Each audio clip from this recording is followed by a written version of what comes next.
Ya lo escuchó, el IMEF reduce su perspectiva de crecimiento para México este año en 1.5%. Saludo con mucho gusto a James Salazar, subdirector de análisis económico de Cibanco. ¿Cómo estás? Bienvenido. Hola, Lucero, gracias. Un gusto tenerte por acá. Bien, pues ya lo escuchamos. Gasolinas, huelgas, bloqueos, Pemex son las principales preocupaciones de los economistas para el crecimiento de México. ¿Qué dice Cibanco? Sí, de hecho nosotros también tenemos una perspectiva un poquito o ligeramente arriba del nuevo pronóstico de IMEF, entre 1,6 y 1,7%.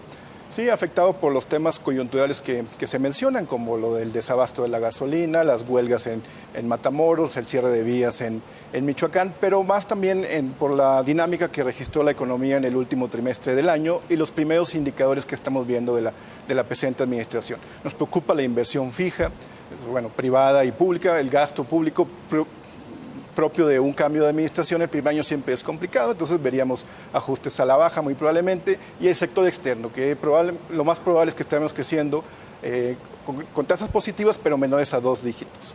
Mira, más adelante vamos a estar platicando sobre una firma de inversión estadounidense, SOTIC, que indica que las principales calificadoras podrían rebajar la nota para México por estos problemas de Pemex. ¿Iría de la mano?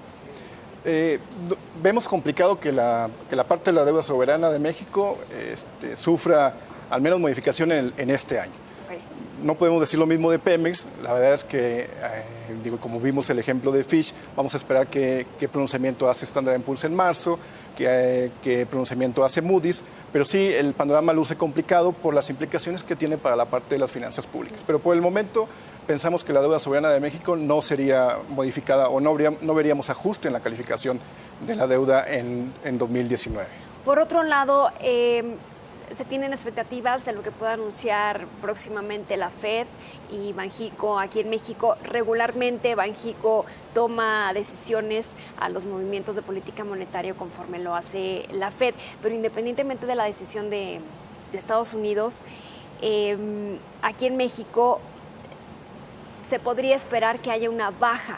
¿Esta situación de Pemex podría permitir una baja de las tasas de interés en el país? Lo dificultaría. Incluso en el último comunicado de prensa, Pemex apareció de forma importante en los párrafos, aluciendo a un riesgo interesante. Entonces, digamos que la principal decisión de política monetaria va a seguir dependiendo de la inflación, del comportamiento de la inflación. Y en ese sentido, Banxico fue muy objetivo. No echó las campanas al vuelo con el dato de enero, no se puede hablar todavía de una espiral bajista. Pero sin duda la situación de Pemex, si llega a caer, alguna de las agencias calificadas le llega a quitar el grado de inversión, pues esto se puede traducir efectivamente en presiones en el tipo de cambio. Si hay presiones en el tipo de cambio, pues podría haber expectativas de mayor inflación y eso dificultaría que Banco de México se pueda dejar a un lado las alzas de tasas. Bien, ayer anunciamos que Cibanco espera un tipo de cambio para esta semana entre los 18.88 y 19.30 pesos para toda la semana. ¿Qué anuncios o factores podrían modificarlo? De hecho, hoy, por ejemplo, vimos una apreciación relativa del peso mexicano, lo vimos hacia los 19.10, 19.15, y sobre todo el elemento central que está favoreciendo es una caída generalizada del dólar. Okay.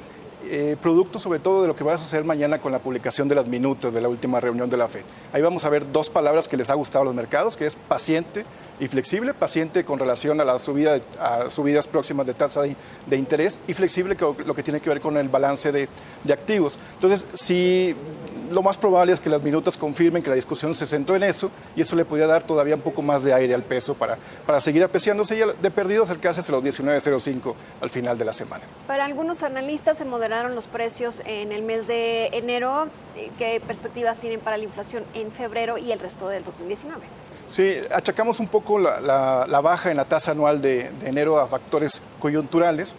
Quizá le siga ayudando todavía para la primera quincena de febrero. Estamos anticipando una tasa anual alrededor del 4.10 o ligeramente del 4.10, pero esperaríamos un rebote en el segundo trimestre, incluso a partir de marzo, sobre todo por los últimos precios que estamos viendo en el precio del petróleo, el precio internacional, y que seguramente va a tener repercusiones en costos de combustibles internos. Y eso lo más probable es que provoque un rebote en la tasa anual en el segundo trimestre. Para todo el año, como quiera, estamos pensando que se moderan un poco y sí cerrar en 4%. 7% a tasa anual. Bien, hay varias encuestas a empresas, a inversionistas, hay incertidumbre por estas nuevas políticas económicas en México, por algunos anuncios. Al menos vimos que ayer este anuncio del Consejo de Fomento a la Inversión dio un poquito de respiro y aliento a los inversionistas. ¿O qué opinas?